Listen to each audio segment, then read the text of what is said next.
Greetings. I'm getting famous for this.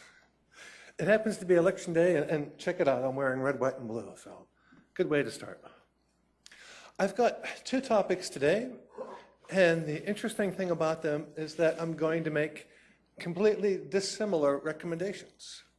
On the one hand, I think we need more government influence, and on the other topic, I think we need less. And since they're both current events, I figured I'd try to squeeze them into one 5-minute presentation. Alcohol. Well, I should maybe let some of the doctors talk about this because I'm sure they're better informed than I am. But alcohol at low levels, it's not so harmful. Gets people to settle down a little bit, relax maybe.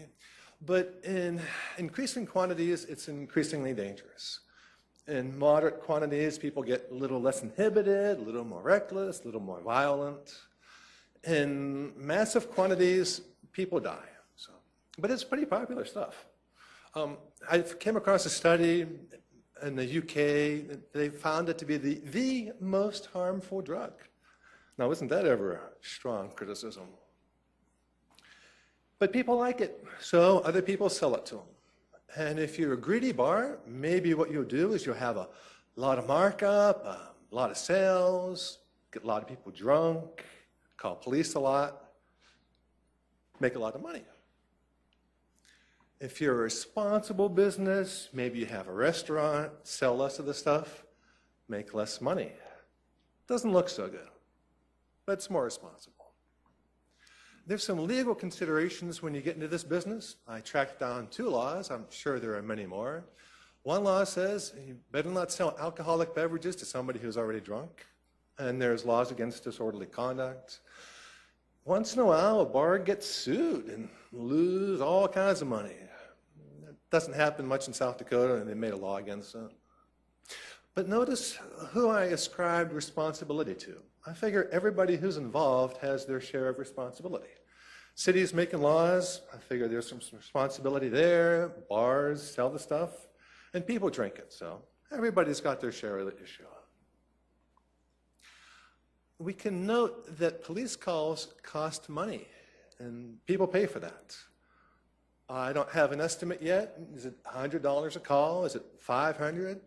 Could it add up if you have one business making a couple hundred calls a year? And for each call, you know, maybe there's prosecution, jail time, adds up.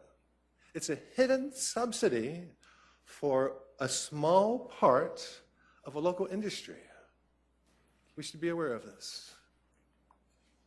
So, you know, if a small part of the local industry has some problems, I think we should study that small part and then study a different part of the same industry to try to compare these different business models and see if we can't make the road a little better safe, a little safer place, save some taxpayer money, reduce some crime.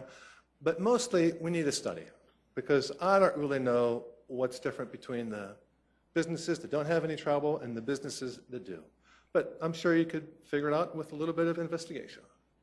And that was part 1, recommending more government influence.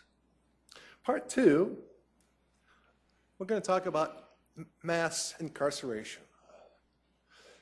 If you've read statistics, you know that we're number 1 in prisons, but that's not something we want to be part number 1 in. Now, this is kind of related to the guts of today's topic, but not the core of it. There was a bank robbery in town, and 6 local schools got clamped down. I don't know why, because bank robbers don't hide out in schools. How does clamping down schools make the world a better place? I don't know.